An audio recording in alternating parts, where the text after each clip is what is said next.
Long ago, the world was filled with people who forgot about kindness.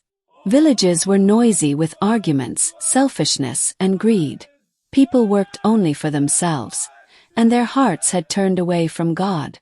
But in the middle of this troubled world, there lived one man who walked faithfully with God. His name was Noah.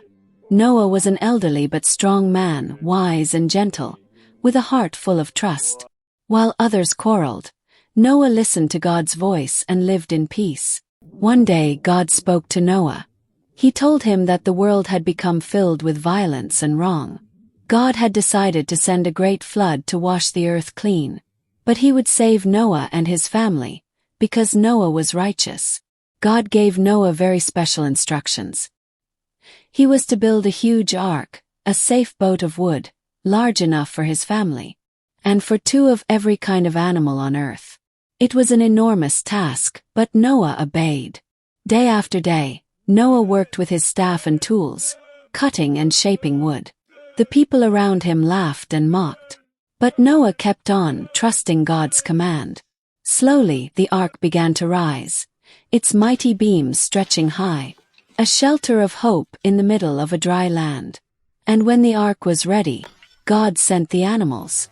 From the forests, the fields, and the skies they came. Elephants and lions, goats and rabbits, even tiny birds fluttering above. 2 by 2 they walked calmly into the ark, guided by God's hand. Then Noah and his family entered as well. His wife, his 3 sons, and their wives followed him faithfully. When all were safe inside, the great door of the ark closed with the power of God himself. Soon dark clouds gathered, and the rain began to fall.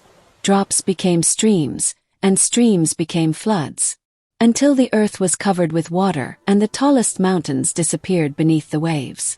But the ark floated safely, kept strong by God's promise. Inside the ark, Noah's family and the animals were warm and safe. They listened to the storm outside. But inside there was peace, lantern light glowing, and the comfort of God's protection surrounding them. At last, after many days, the storm began to pass. The waters grew calm, and the ark rested gently on the land once more.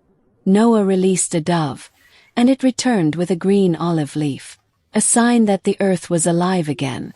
When the ground was dry, Noah and his family stepped out of the ark.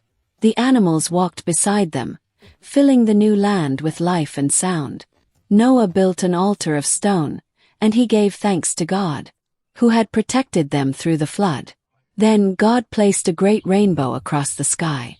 Its brilliant colors stretched from one end of the heavens to the other. And God promised, never again would a flood destroy the whole earth. The rainbow would be his everlasting sign of that covenant. So Noah and his family looked up with joy and hope, as animals grazed peacefully around them, and the ark stood silently in the distance.